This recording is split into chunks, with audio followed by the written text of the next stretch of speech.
Salut à tous, aujourd'hui on se retrouve pour l'épisode numéro 84 de l'After Zap Image. On va débuter avec une déclaration de Bafétimbi Gomis, l'attaquant de Galatasaray. Il nous parle de Valère Germain, il nous dit « Je pense qu'il faut à Germain juste un petit déclic juste de ce but. Une fois que Valère sera libéré de ce petit but en championnat, il retrouvera sa confiance et sa sérénité. » Valère Germain qui est arrivé cet été en provenance de Monaco. Il vit un début de saison assez compliqué avec l'Olympique de Marseille. En plus de ça, il n'est pas aidé parce que Rudy Garcia ne lui fait pas énormément confiance. Il avait un petit peu titularisé au début de saison avec l'Olympique de Marseille et puis après il a souvent été écarté et mis sur le banc de touche par Marseille. Là, à l'heure actuelle, c'est Mitroglou plutôt qui joue en attaque pour l'Olympique de Marseille. C'est pas non plus le top, Mitroglou. Moi, je pense que Valère Germain il devrait être sur le terrain et pourquoi pas essayer Mitroglou et Germain en même temps. Je pense que si Germain peut tourner un petit peu autour de Mitroglou, ça pourrait être une bonne idée. Parce que c'est sûr que de laisser Mitroglou tout seul, vraiment, mais tout seul, c'est pas un attaquant qui peut jouer tout seul. Mitroglou, il faut qu'il soit entouré. Donc je pense que Germain pourrait peut-être l'aider. Mais ça, c'est pas à moi de le dire, c'est surtout à Rudy Garcia. Ensuite, on voit le résultat de l'Olympique de Marseille. Hier, en Europa League, les Marseillais avaient un match très important à jouer pour leur qualification. Ils se déplaçaient en Turquie à Konyaspor. Résultat, encore un match nul pour l'Olympique de Marseille, un but partout. Ils ont vraiment sauvé les meubles à la fin grâce à un CSC d'un défenseur turc. D'ailleurs, c'était un défenseur français qui joue pour le club turc. Voilà, CSC à 93e minute. Sinon, Marseille aurait été 3e, il me semble, dans le groupe. Donc voilà, et pour le moment, ils conservent leur deuxième place. Un match assez compliqué de la part de l'Olympique de Marseille qui se fait quand même bousculer par une équipe, on va dire, de milieu de tableau du championnat turc. C'est vraiment assez décevant de voir Marseille à ce niveau en Europa League. Ils n'ont pas vraiment été très bons sur cette campagne européenne. Ils ont encore la chance de pouvoir jouer la qualification lors de la dernière journée face au premier du groupe, le Red Bull Salzbourg. Ensuite, on voit donc que Mukhtar Diakabi, le jeune défenseur lyonnais, a déjà marqué plus de buts que Dimitri Payet en Coupe d'Europe. Mukhtar Diakabi, il a marqué hier pour Lyon face à l'Apollon Limassol. Il a été titularisé hier plutôt en milieu avec l'Olympique Lyonnais, alors que c'est normalement un défenseur de base, mais on voit des statistiques qui parlent pour lui parce que voilà, il est déjà très efficace. Après la comparaison avec Dimitri Payet, je ne sais pas s'il a vraiment lieu d'être, mais voilà, il est déjà très efficace. Je me souviens l'année dernière de nombreux coups de tête qu'il avait mis en Europa League face à l'AS Roma, il me semble. Il était monté aux avant-postes sur des corners. Il avait marqué pas mal de buts l'année dernière avec un excellent jeu de tête. Hier, on l'a vu encore une fois avec l'Apollon face à l'Apollon Limassol. Très bon buteur. Il est suivi par plusieurs clubs anglais, il me semble, Mukhtar Diakabi. Le résultat de l'Olympique Lyonnais, c'est une victoire nette et sans bavure, 4-0 face à l'Apollon Limassol. Voilà, les Lyonnais sont qualifiés maintenant pour les 16e de finale de l'Europa League. Ils auront une finale à jouer dans 2 semaines en Italie face à l'Atalanta Bergame. L'Atalanta a 11 points, l'Olympique Lyonnais a 11 points. Donc voilà, cette finale, elle décidera qui va terminer premier de ce groupe. Mais en tout cas, bravo aux Lyonnais qui ont quand même surélevé leur niveau dans ce groupe pour terminer loin devant, par exemple, Everton. Ensuite, on voit le résultat du 3e club français, c'est l'OGC Nice qui a battu le club belge de Zulte Waregem 3-1. Notamment grâce à un doublé de Mario Balotelli qui a fait un très bon match, Mario Balotelli, hier avec l'OGC Nice. Bravo aux Niçois qui eux aussi sont qualifiés pour les 16e de finale de l'Europa League. Voilà, ils terminent derrière la Lazio Rome et voilà, ils ont fait un très bon parcours, on va dire, dans cette Europa League. Il y avait la Lazio qui est un petit peu au-dessus dans ce groupe et Nice a su saisir sa chance. Ils ont terminé devant Zulte Waregem et le Vitesse Arnhem, un club hollandais. Ensuite, on voit une déclaration de Claudio Ranieri. Il nous dit: si vous voulez parler de bus, le meilleur bus que je connaisse est celui de Raymond Domenech. Raymond Domenech qui avait un petit peu invectivé Claudio Ranieri par rapport à son style de jeu et l'équipe qu'il avait déployée la semaine dernière face au Paris Saint-Germain. Alors Ranieri lui a répondu tranquillement. Pour parler de bus, je pense que Raymond Domenech n'est pas très bien placé. On se souvient de l'épisode de Naïsna avec l'équipe de France où son équipe n'était pas descendue du bus, donc je pense que Raymond Domenech aurait mieux fait de se taire sur ce coup-là.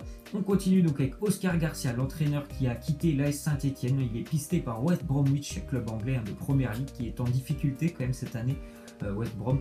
Et aussi il y a un club anglais, je ne connais pas le nom, qui a fait part de son intérêt pour Oscar Garcia. Est-ce qu'il est encore tenté par une aventure en Ligue 1, Oscar Garcia? Je n'en suis pas sûr, parce que voilà, il a vu comment ça s'est passé à Saint-Etienne, il a vu comment il a été un petit peu traité par les médias aussi, donc je ne sais pas s'il va pouvoir reprendre déjà un club en Ligue 1 ou si même West Bromwich peut l'intéresser. Ensuite, on voit une déclaration de Paulo Dybala. Il nous dit: Messi décidera de son avenir avec son entourage. Je ne suis personne pour parler, je peux seulement dire que cela serait bizarre de le voir avec un autre maillot. Alors on ne sait toujours pas si Messi va prolonger son contrat avec le FC Barcelone. À mon avis, bien sûr, c'est en train de se finaliser parce que je ne vois pas Messi quitter le Barça. Et d'ailleurs, j'espère vraiment qu'il ne quittera pas le Barça, même si par exemple Manchester City serait capable de faire une offre folle.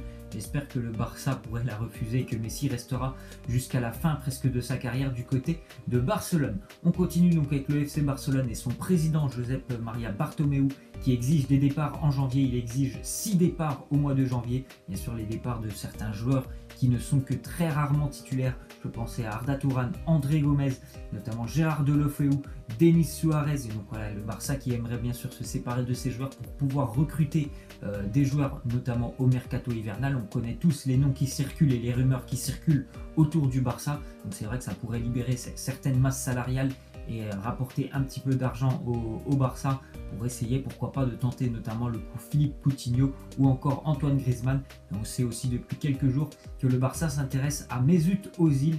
Et Mesut Özil, il demande un salaire quand même assez mirobolant, presque 19 millions d'euros par an. Il demande tout ça pour rejoindre le FC Barcelone.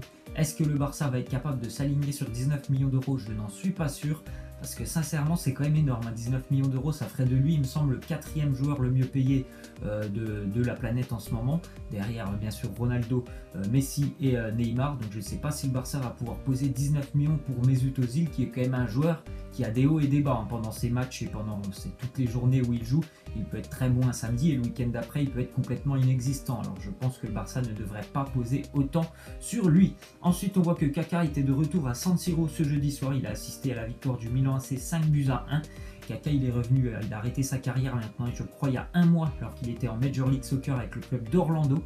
Il est revenu passer un petit bonjour du côté de Milan où il a vraiment marqué sa carrière. C'est un petit peu là qu'elle a vraiment démarré, qu'elle s'est concrétisée, notamment grâce à son ballon d'or. Il était de retour à Milan et il a discuté un petit peu, pourquoi pas, de travailler au sein du club du Milan AC. Peut-être qu'il y aura un poste qui va lui être confié au sein du club. Ensuite, on voit que le PSG cope d'une révocation d'un sursis, donc un match à huis clos pour la tribune Auteuil du Parc. Voilà, elle sera suspendue, cette tribune Auteuil, lors de la réception de Troyes, après qu'il y a eu des petits problèmes en tribune lors du match entre le Paris Saint-Germain et l'OGC Nice. Ensuite, on voit une déclaration d'Adrien Rabiot. Il nous dit « On n'a encore rien fait. Certes, on fait de grands matchs et on bat des records. Mais la vraie phase, ça sera après la trêve. » Donc moi aussi, je pense ça. Déjà, on verra un petit aperçu de ce que ça va donner dans 2 semaines contre le Bayern. Parce que c'est vrai que ça ne sera pas le même Bayern qu'au match aller, où il y avait pas mal de tensions au sein du groupe entre Ancelotti et quelques joueurs, dont notamment des cadres, Robben ou encore Ribéry. Ça ne sera pas le même Bayern. Ils sont vraiment très très bons en ce moment. Les résultats positifs s'enchaînent pour eux. Donc on verra dans 2 semaines comment va se passer ce match pour le Paris Saint-Germain. Mais les matchs surtout qu'on attend le plus, c'est les matchs, voilà, les 8e de finale qui auront lieu au mois de février-mars. J'ai pas les dates en tête. C'est ces matchs-là qu'on attend pour voir le Paris Saint-Germain à un très très bon niveau, parce que voilà, en général, il y aura quand même de très très grands clubs en face du Paris Saint-Germain. Par exemple, à l'heure actuelle, le PSG pourrait tomber face au Real ou l'AS Roma. Donc c'est quand même des clubs assez intéressants et c'est là on pourra juger le Paris Saint-Germain.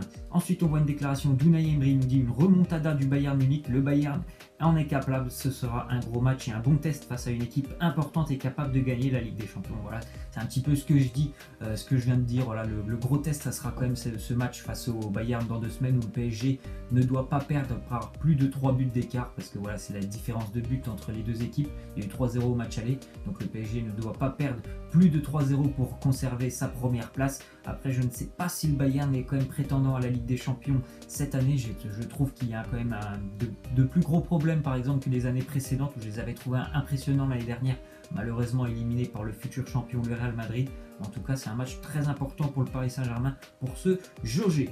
Ensuite, on voit une déclaration de Vicage Dorasso, l'ancien joueur de l'Olympique Lyonnais, qui clash un petit peu Edinson Cavani en disant que ce n'est pas un grand buteur, ce n'est pas même un grand attaquant. Pourtant, à l'heure actuelle, Cavani, c'est le meilleur buteur, il me semble, en Europe.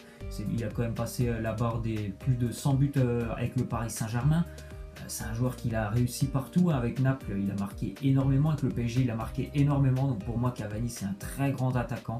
Même si, voilà, pour Vicage Dorasso, le fait qu'il n'ait jamais gagné la Ligue des Champions, ça veut dire que c'est un mauvais joueur.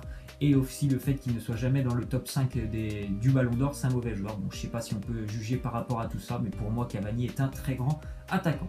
Ensuite, on voit une déclaration de Xabi Alonso. Il nous dit « Je n'ai aucun doute sur le fait que Ronaldo reviendra décisif dans les moments clés. Moi aussi, je n'en ai aucun doute. Ronaldo, il sera prêt après lors des matchs de Ligue des Champions qui seront importants à jouer pour le Real Madrid, c'est-à-dire les matchs à élimination directe. Par exemple, les huitièmes de finale, comme l'année dernière, il a été très présent en phase de groupe. Il a eu pas mal de difficultés, mais l'année dernière, il a été très présent lors des matchs à élimination directe. Je pense que ça sera pareil pour cette année. Ensuite, on va terminer avec la question de fin. Vous voyez une déclaration d'Arjen Robben. Il nous dit: mon avenir est incertain, cela pourrait être fini pour moi après cette saison. Son contrat, normalement, il se termine dans 1 an avec le Bayern Munich. Ma question, c'est: est-ce que vous pensez que le Bayern va lui proposer encore une année de contrat, ou est-ce que, par exemple, Robben, il va tout simplement dire non, j'arrête ma carrière? Pour moi, je pense qu'il va continuer encore au moins 1 an avec le Bayern. Voilà, c'est la fin de cet After Zapimage. J'espère que ça vous aura plu. N'hésitez pas à lâcher des likes, à vous abonner. Moi, je vous laisse et je vous dis à la prochaine. Ciao!